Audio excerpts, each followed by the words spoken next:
여러분, 단어가 입안에서만 뱅뱅 돌고 이름이 생각 안 나서 가슴 답답하신 적 있으시죠?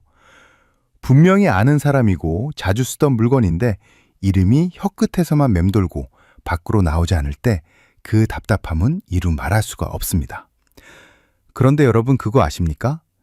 이거 치매가 아니라 여러분의 목이 뇌를 굶기고 있다는 아주 위험한 신호일 수 있습니다. 오늘 제가 병원에서도 잘 알려주지 않는 뇌 혈류의 비밀과 기억력을 되살리는 명쾌한 해법을 전부 다 말씀드리겠습니다. 제 진료실을 찾아오셨던 72세 김석구 어르신 이야기를 먼저 들려드릴게요. 이분은 은퇴 후에 마당에 작은 정원을 가꾸는 것을 유일한 삶의 보람으로 여기며 사셨습니다. 봄이면 어떤 꽃이 피고 가을이면 어떤 나무가 물드는지 누구보다 잘 아는 분이었죠. 그런데 어느 날 주말을 맞아 놀러온 손주들이 할아버지, 이 빨간 꽃 이름이 뭐예요? 하고 천진하게 묻는데 평생을 자식처럼 아끼며 키운 장미라는 이름이 도저히 생각이 안 나더랍니다. 머릿속에는 그 붉은 꽃잎과 향기가 선명하게 그려지는데 정작 이름 두 글자가 목구멍에 딱 걸려서 도망가 버린 거죠. 김석구 어르신은 그날 이후로 밤잠을 설치며 지옥 같은 시간을 보내셨다고 해요. 드디어 나에게도 치매라는 불청객이 찾아왔구나. 이제 자식들에게 짐이 되겠구나 싶어서 소리 없이 베갯잇을 적시며 우셨다고 합니다. 불안한 마음에 큰 병원에 가서 비싼 돈을 들여 정밀검사도 받아보고 뇌에 좋다는 온갖 영양제도 챙겨 드셨지만 머리는 여전히 무겁고 안개 낀 것처럼 멍하기만 하셨죠. 그런데 제가 어르신의 목 상태를 만져보고 평소에 어떤 베개를 쓰시는지 그리고 스마트폰을 볼 때 어떤 자세를 하시는지 꼼꼼히 체크했을 때 답은 의외로 간단한 곳에 있었습니다. 문제는 뇌가 아니라 바로 목에 있었던 겁니다. 우리의 뇌는 참으로 신비롭고도 예민한 기관입니다. 성인 기준으로 뇌의 무게는 몸 전체의 2% 남짓한 작은 덩어리에 불과해요. 하지만 이 작은 뇌가 심장에서 뿜어내는 전체 혈액의 무려 20%를 독차지해서 사용합니다. 왜 그럴까요? 뇌세포는 다른 세포들과 다르게 에너지를 단 1초도 저장해둘 공간이 없기 때문입니다. 마치 연료가 들어오는 즉시 불을 태워야 하는 화력발전소와 같아요. 그래서 24시간 내내 쉼없이 산소와 포도당이 섞인 신선한 피를 공급받아야만 정상적으로 작동할 수 있는 겁니다. 그런데 이 소중한 피가 뇌로 들어가는 유일한 길목이 어디입니까? 바로 여러분의 목입니다. 만약 목 주변의 근육이 딱딱하게 굳거나 자세가 나빠서 혈관이 물리적으로 눌리게 되면 어떤 일이 벌어질까요? 뇌로 가는 혈액의 양이 단 10%만 줄어들어도 우리 뇌는 즉시 비상사태를 선포합니다. 연료가 부족하니까 꼭 필요한 기능만 남겨두고 나머지는 잠시 꺼두는 절전 모드에 들어가는 것이죠. 이때 가장 먼저 작동을 멈추는 회로가 바로 저장된 기억을 밖으로 꺼내는 인출 작업입니다. 김석구 어르신도 뇌 자체가 망가진 것이 아니라 단순히 에너지가 전달되지 않아서 기억이라는 창고문을 열지 못하고 계셨던 겁니다. 이건 단순한 건망증이 아닙니다.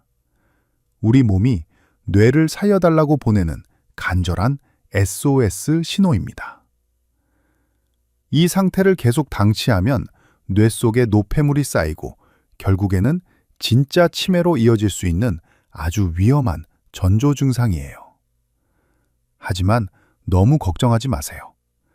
다행히 김석구 어르신의 경우는 아직 되돌릴 수 있는 단계였고 제가 알려드린 간단한 방법들을 실천하면서 다시 예전의 총명함을 되찾으셨습니다. 오늘 이 영상에서는 제가 김석구 어르신에게 처방해드린 것과 똑같은 뇌 혈류 회복법을 여러분께 아낌없이 공개하려고 합니다. 단 3분이면 막혔던 뇌의 고속도로를 시원하게 뚫을 수 있는 정확한 마사지법부터 여러분이 매일 밤 베고 자는 베개의 치명적인 비밀, 그리고 뇌를 살리는 바른 자세까지 낱낱이 파헤쳐 보겠습니다. 오늘 이야기가 여러분의 남은 인생을 바꾸는 결정적인 계기가 될 것이라고 확신합니다. 본격적인 내용을 시작하기 전에 오늘 영상이 기대되신다면 좋아요 버튼 한번 꾹 눌러주시고요. 댓글창에 기대라는 두 글자만 남겨주세요. 여러분의 따뜻한 관심과 참여가 제가 더 많은 어르신들께 유익한 건강 정보를 전해드리는데 정말 큰 힘이 됩니다. 자, 이제부터는 김석구 어르신이 겪었던 머릿속 안개를 걷어내고 기억의 창고문을 활짝 열어줄 핵심 비법들을 본격적으로 파헤쳐 보겠습니다. 그 첫 번째는 바로 여러분의 목 뒤에 숨겨진 혈류의 스위치인 풍지혈을 10초 동안 지그시 펌핑해 주는 것입니다. 지금 제 설명을 들으면서 양손을 한번 목 뒤로 가져가 보시겠어요?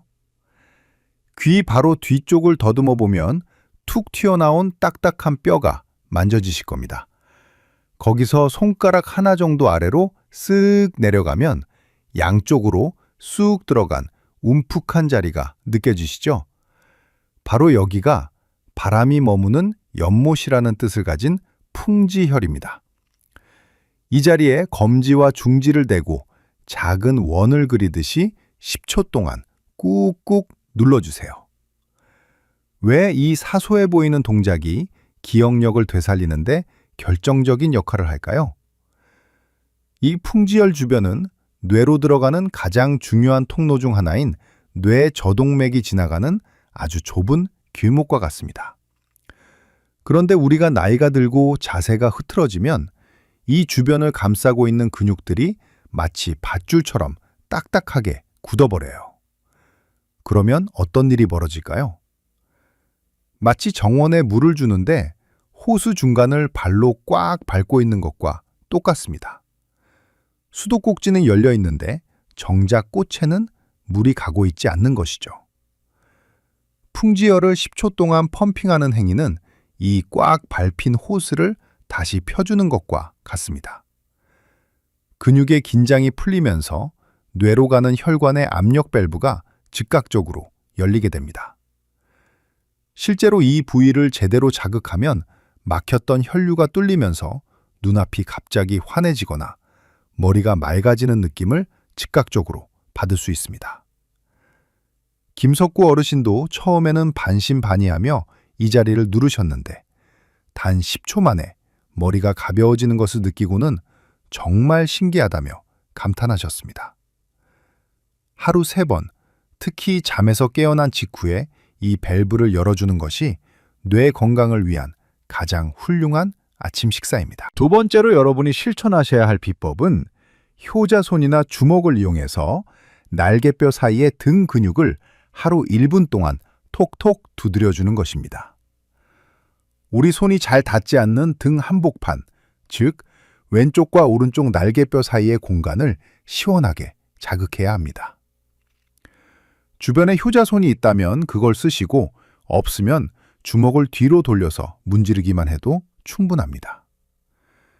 이것만으로도 여러분의 뇌는 다시 활기를 찾을 수 있습니다. 등 근육을 자극하는 것이 머리 좋아지는 것과 무슨 상관이 있나 싶으시죠? 여기에는 우리 인체에 아주 놀라운 비밀이 숨어 있습니다. 심장은 피를 뿜어내는 펌프지만 뇌는 심장보다 훨씬 높은 곳에 위치해 있습니다. 즉 우리 몸의 피는 중력을 거슬러서 아주 힘겹게 위로 쏘아 올려줘야 한다는 뜻이죠. 이때 심장의 펌프질을 뒤에서 강력하게 도와주는 보조 엔진 역할을 하는 곳이 바로 날개뼈 사이의 흉추 주변 신경들과 근육들입니다. 하지만 많은 분이 나이가 들면서 등이 점점 굽고 어깨가 안으로 말리는 자세를 취하게 됩니다. 그러면 이 소중한 보조 엔진이 서서히 꺼져버려요. 엔진이 식어버리니 피를 머리 끝까지 밀어올릴 추진력이 부족해지는 겁니다. 날개뼈 사이를 자극하는 행동은 이 꺼져가는 보조 엔진에 다시 힘차게 시동을 거는 것과 같습니다. 굽었던 등이 펴지면서 숨길이 열리고 심장이 더 높은 압력으로 뇌에 피를 보낼 수 있는 환경이 만들어지는 것이죠. 김석구 어르신께서는 평소 정원일을 하시느라 등이 많이 굽어 계셨는데 이 등 근육 자극을 통해 뇌로 가는 혈류의 원동력을 다시 얻으실 수 있었습니다. 여러분 지금 알려드린 이 두 가지만 제대로 하셔도 여러분의 뇌는 다시 신선한 산소를 마시며 숨을 쉬기 시작합니다. 병원비 한 푼 들지 않고 오로지 여러분의 손가락과 1분의 시간만 있으면 충분합니다. 그런데 이런 귀한 정보를 나만 알고 있으면 너무 아깝지 않겠습니까? 주변에 요즘 자꾸 깜빡깜빡해서 혹시 치매는 아닐까 걱정하며 밤잠 설치는 친구분들이나 형제분들이 계신다면 지금 바로 이 영상을 공유해 주세요. 여러분의 공유 버튼 한 번이 누군가에게는 치매라는 깊은 공포에서 벗어나게 해주는 희망의 밧줄이 될 수 있습니다. 오늘 내용이 정말 유익하다고 느껴지신다면 소중한 사람들에게 꼭 전해주시기 바랍니다. 앞서 우리는 우리 몸 내부의 엔진을 고치고 통로를 여는 법을 배웠습니다. 하지만 아무리 길을 잘 닦아놔도 일상에서 계속해서 그 길을 무너뜨린다면 아무 소용이 없겠죠. 자, 이제는 여러분의 소중한 뇌를 지키기 위해 오늘 밤 당장 바꿔야 할 생활 습관들과 우리를 공포에 떨게 했던 치매의 실체를 확실히 파헤쳐보겠습니다. 그 세 번째 비결은 지금 베고 계신 베개의 높이를 당장 6cm에서 8cm 사이로 낮추는 것입니다. 여러분, 지금 집에서 쓰시는 베개가 혹시 너무 높지는 않으신가요? 손가락 4개를 나란히 세워서 얹을 때 그보다 높다면 여러분은 매일 밤 잠든 사이 뇌를 고문하고 있는 것과 다름없습니다. 왜 베개 높이가 이토록 중요할까요? 베개가 너무 높으면 목뼈가 정상적인 시작 곡선을 잃고 앞으로 심하게 꺾이게 됩니다. 이때 뇌로 혈액을 보내는 유일한 통로인 추골동맥이 물리적으로 꽉 눌리게 돼요. 마치 정원 호스를 90도로 꺾으면 물이 나오지 않는 것과 똑같은 원리입니다. 더 무서운 것은 뇌에서 쓰고 남은 찌꺼기를 내보내는 하수도인 림프관까지 같이 눌린다는 사실입니다. 하수구가 막히면 집안에 쓰레기가 쌓이듯이 뇌 속에 치매를 유발하는 독성 단백질인 아밀로이드 베타가 차곡차곡 쌓이게 됩니다. 실제로 일본의 한 연구에서는 높은 베개를 쓰는 사람이 낮은 베개를 쓰는 사람보다 뇌졸중 위험이 훨씬 높다는 결과와 함께 이를 쇼군 베개 증후군이라고 부르기도 했습니다. 김석구 어르신도 예전에는 베개를 2개나 겹쳐 베고 주무셨는데 그게 사실은 밤새도록 뇌를 굶기고 독소를 쌓는 행위였다는 것을 깨닫고는 바로 베개를 바꾸셨습니다. 네 번째는 스마트폰을 볼 때 무조건 기기를 눈높이까지 들어 올려서 보는 것입니다. 지금 이 영상을 보고 계신 여러분의 자세는 어떠십니까? 고개를 푹 숙이고 계시지는 않나요? 우리가 고개를 겨우 30도만 숙여도 목이 견뎌야 하는 하중은 18kg으로 늘어납니다. 만약 60도까지 깊게 숙인다면 무려 27kg의 하중이 목에 가해지죠. 이는 초등학교 저학년 아이 한 명을 목 위에 태우고 있는 것과 똑같은 무게입니다. 이렇게 엄청난 무게가 목에 실리면 목뼈 구멍 사이로 지나가는 혈관들은 마치 고속도로가 무너져 내리는 것처럼 좁아지고 뒤틀립니다. 이런 상태로 매일 몇 시간씩 스마트폰을 보게 되면 뇌는 만성적인 혈액 부족에 시달릴 수밖에 없고 결국 단어가 생각나지 않는 증상으로 이어지는 것입니다. 해결책은 아주 단순합니다. 팔이 조금 아프더라도 스마트폰을 눈높이까지 높이 드세요. 이 작은 손놀림 하나가 여러분의 뇌 혈류를 지키는 가장 강력한 방패가 됩니다. 5번째는 30분마다 한 번씩 턱을 몸 쪽으로 당겨주는 운동을 5회에서 10회씩 반복하는 것입니다. 어깨를 쫙 펴고 정면을 본 상태에서 턱을 가슴 쪽으로 밀어넣는 느낌으로 당겨보세요. 이때 뒤통수가 위로 길어지는 기분이 들어야 합니다. 이 동작은 구부정하게 펴져버린 목뼈의 곡선을 원래의 건강한 상태로 되돌려주는 아주 효과적인 교정법입니다. 목뼈가 제자리를 찾으면 그 안을 지나는 혈관들도 비로소 숨통이 트이고 뇌로 가는 혈액 공급이 원활해집니다. 그런데 여기서 많은 분이 하시는 걱정이 있습니다. 선생님, 제가 이렇게 깜빡거리는 게 정말 치매가 아니라 혈류 문제라는 걸 어떻게 확신하나요? 하는 질문이죠. 제가 명쾌한 기준을 하나 알려드리겠습니다. 만약 어떤 이름이 생각나지 않을 때 옆에서 누가 살짝 힌트를 줬더니 아, 맞다 하고 바로 떠오르시나요? 혹은 그 당시에는 죽어도 생각이 안 나더니 나중에 길을 걷다가 갑자기 무릎을 탁 치며 생각나신 적이 있나요? 그렇다면 100% 안심하셔도 됩니다. 그건 치매가 아니라 혈류의 문제입니다. 뇌라는 창고에 물건은 잘 저장되어 있는데 단지 그 문을 여는 전기가 부족해서 못 꺼냈을 뿐이니까요. 반면에 치매는 창고 자체가 무너져서 물건이 사라진 상태입니다. 어제 손주가 다녀갔다는 사실 자체를 아예 잊어버리는 시기죠. 김석구 어르신도 이 차이를 듣고 나서야 비로소 가슴을 짓누르던 치매의 공포에서 벗어나 웃음을 되찾으셨습니다. 여러분, 오늘 제가 알려드린 이 5가지 방법은 결코 어려운 일이 아닙니다. 돈 한 푼 들지 않고 부작용도 없습니다. 그저 내 몸을 아끼는 작은 관심만 있으면 충분합니다. 여러분의 뇌는 지금 이 순간에도 여러분이 길을 열어주기를 간절히 기다리고 있습니다. 오늘 영상이 여러분의 건강한 노후에 큰 희망이 되었다면 구독 버튼과 알림 설정 버튼을 꼭 눌러주세요. 여러분의 구독은 제가 더 정확하고 따뜻한 건강 정보를 지속적으로 전해드릴 수 있는 유일한 원동력이 됩니다. 이제부터는 이 귀한 정보들을 여러분의 하루 일과 속에 자연스럽게 녹여넣는 방법을 알려드리겠습니다. 김석구 어르신이 실제로 실천해서 기억력을 되찾으신 하루 시간표를 그대로 따라만 하세요. 먼저 아침입니다. 눈을 뜨자마자 이불 속에서 바로 일어나지 마시고 풍지혈 펌핑부터 시작하세요.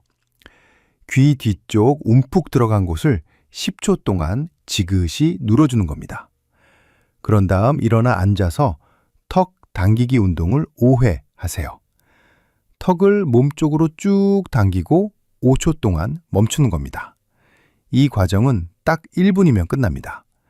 하지만 이 1분이 밤새 잠자고 있던 여러분의 뇌에 신선한 산소를 공급하는 가장 강력한 엔진 시동 소리가 됩니다. 아침 식사 후에는 여러분의 잠자리를 한번 점검해 보세요.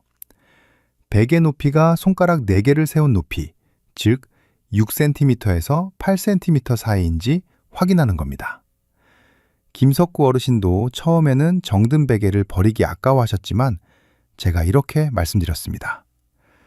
베개 하나 바꾸는 것이 나중에 수백만 원 들어가는 병원비를 아끼는 가장 똑똑한 투자라고요. 베개는 단순히 머리를 괴는 도구가 아니라 여러분의 뇌혈관을 지키는 의료기기라고 생각하셔야 합니다. 낮 시간에는 스마트폰 알람을 활용하세요. 30분마다 알람이 울리면 하던 일을 멈추고 목을 뒤로 살짝 젖혀주는 겁니다. 앞으로 구부정하게 숙였던 목뼈를 반대 방향으로 펴주는 스트레칭이죠. 이때 너무 과하게 젖히지 마시고 목덜미 근육이 시원하게 늘어나는 느낌만 받으시면 충분합니다. 스마트폰을 보실 때는 항상 팔을 들어 올려 눈높이를 맞추는 습관을 들이세요. 처음에는 팔이 아플 수 있지만 3일만 지나면 뇌가 맑아지는 게 느껴져서 저절로 팔을 올리게 되실 겁니다. 저녁에는 텔레비전을 보시면서 효자손으로 날개뼈 사이를 1분 동안 톡톡 두드려 주세요. 하루 종일 뭉쳐있던 등 근육이 풀리면서 심장의 펌프 힘이 뇌까지 전달됩니다. 그리고 잠자리에 드실 때는 가급적 옆으로 누워 주무시는 것이 좋습니다. 우리 뇌에는 밤사이에 쌓인 독소를 청소하는 글림파틱 시스템이라는 세척기가 있는데 연구에 따르면 옆으로 누웠을 때 이 세척기가 가장 활발하게 돌아간다고 합니다. 이때 다리 사이에 베개를 하나 끼우면 척추가 일직선이 되어 훨씬 편안하게 깊은 잠을 주무실 수 있습니다. 자, 이제 여러분이 궁금해하실 내용들을 정리해 드릴게요. 첫 번째 질문은 목을 뒤로 젖히는 게 위험하지 않느냐는 것입니다. 네, 맞습니다. 너무 무리하게 꺾으면 목뼈 마디마디가 부딪혀서 통증이 생길 수 있어요. 그래서 제가 10초 이내로 살짝만 늘려주라고 말씀드린 겁니다. 특히 고개를 옆으로 세게 돌리거나 꺾는 동작은 목 디스크에 좋지 않으니 피하시고 오로지 앞뒤와 위아래로만 부드럽게 움직이세요. 두 번째 질문은 베개 없이 자는 게 더 건강에 좋지 않냐는 말씀입니다. 정답은 아닙니다. 입니다. 베개가 아예 없으면 머리가 몸보다 낮아지면서 뇌로 피가 과하게 몰리게 됩니다. 그러면 아침에 일어났을 때 얼굴이 퉁퉁 붓거나 눈이 충혈되고 심한 두통이 생길 수 있어요. 6cm에서 8cm라는 골든 높이를 지키는 것이 뇌 혈류의 균형을 맞추는 가장 안전한 방법입니다. 마지막으로 이미 건망증이 심해졌는데 지금 시작해도 늦지 않았을까요? 하는 걱정입니다. 결론부터 말씀드리면 절대 늦지 않았습니다. 힌트를 들었을 때 기억이 난다면 여러분의 뇌세포는 아직 아주 건강하게 살아있는 상태입니다. 단지 통로가 막혀서 잠시 굼고 있을 뿐이죠. 지금 당장 혈류의 길을 열어주면 뇌는 즉시 반응합니다. 딱 3주만 매일 빠짐없이 실천해 보세요. 21일이면 우리 몸의 혈액이 한 바퀴 돌고 뇌가 새로운 리듬을 기억하기에 충분한 시간입니다. 김석구 어르신도 처음에는 이 간단한 걸로 뭐가 바뀔까 의심하셨지만 딱 2주 만에 장미 이름을 떠올리며 환하게 웃으셨습니다. 여러분도 하실 수 있습니다. 지금 바로 실천할 마음이 생기셨다면 댓글창에 실천이라는 두 글자나 숫자 2를 남겨주세요. 그리고 이 글을 보시는 다른 분들과 서로 응원의 한마디를 나눠보세요. 혼자 하면 작심삼일이지만 함께하면 평생의 건강 습관이 됩니다. 여러분의 댓글 하나가 누군가에게는 새로운 삶의 희망이 될 것입니다. 오늘 전해드린 모든 내용을 다시 한번 가슴에 새기며 정리해 보겠습니다. 첫째, 기억력이 떨어지는 것은 뇌 세포가 죽었기 때문이 아니라 여러분의 목이 뇌로 가는 혈액의 길목을 막고 있기 때문입니다. 뇌는 우리 몸에서 가장 에너지를 많이 쓰는 기관이며 혈액이 단 10%만 부족해도 기억을 꺼내는 기능을 가장 먼저 멈춥니다. 즉, 여러분의 머릿속이 멍한 것은 뇌가 망가진 게 아니라 단순히 에너지가 부족해서 잠시 잠들어 있는 상태인 것입니다. 둘째, 풍지혈. 10초 펌핑과 6cm에서 8cm 사이의 낮은 베개 사용, 그리고 날개뼈 사이 자극과 턱 당기기 운동을 일상화하십시오. 스마트폰을 볼 때 눈높이까지 들어올리는 그 작은 동작 하나가 여러분의 뇌를 살리는 가장 확실한 방법입니다. 하루에 딱 3분만 투자하면 굳었던 목 근육이 풀리고 뇌로 가는 혈류의 고속도로가 시원하게 뚫리게 됩니다. 셋째, 힌트를 주었을 때 기억이 나거나 나중에라도 갑자기 생각이 난다면 그것은 절대 치매가 아니니 안심하시기 바랍니다. 뇌 속의 정보는 안전하게 저장되어 있으니 이제 여러분이 하실 일은 막힌 통로를 열어 전기를 공급해 주는 것 뿐입니다. 늦었다고 생각할 때가 가장 빠른 때이며 오늘부터 시작하는 이 작은 습관들이 여러분의 노후를 완전히 바꿀 수 있습니다. 72세 김석구 어르신은 2주간의 실천 끝에 다시 정원의 장미 이름을 또렷하게 부르실 수 있게 되었습니다. 단순히 단어 몇 개를 더 기억하게 된 것이 아닙니다. 나는 이제 끝났다 라는 절망감에서 벗어나 나는 아직 건강하고 총명하다 라는 자신감을 되찾으신 것이죠. 이제 어르신은 손주들이 놀러오면 예쁜 꽃들의 이름을 하나하나 알려주며 다시 환한 웃음을 지으십니다. 자식들에게 짐이 될까봐 두려워하며 밤잠 설치던 그 슬픈 시간들은 이제 과거의 일이 되었습니다. 여러분, 오늘 밤부터 당장 실천해 보세요. 지금 베고 계신 높은 베개를 치우고 수건을 말아서라도 목의 C자 곡선을 살려주세요. 그리고 내일 아침 눈을 뜨자마자 풍지열을 10초만 눌러보세요. 단 하루만 해보셔도 머리가 맑아지고 눈앞이 환해지는 그 기적 같은 변화를 직접 느끼실 수 있을 겁니다. 여러분의 뇌는 결코 여러분을 배신하지 않습니다. 단지 여러분이 길을 열어주기만을 간절히 기다리고 있을 뿐입니다. 기억은 사라지는 것이 아니라 잠시 길을 잃는 것입니다. 그 길을 찾아주는 것은 비싼 약도 아니고 복잡한 수술도 아닙니다. 바로 여러분의 바른 자세와 목을 아끼는 작은 습관입니다. 저는 여러분이 10년 후에도 20년 후에도 소중한 사람들의 이름을 다정하게 부르며 건강하게 지내시길 진심으로 응원합니다. 오늘 이 영상이 여러분의 남은 인생에서 가장 큰 전환점이 되었기를 바랍니다. 건강은 실천하는 사람의 곁에 머뭅니다. 여러분은 충분히 그 건강을 누릴 자격이 있습니다. 지금까지 여러분의 곁에서 항상 함께하는 국민 주치의였습니다. 시청해 주셔서 감사합니다. 여러분 모두 건강하고 활기찬 하루 보내시길 바랍니다.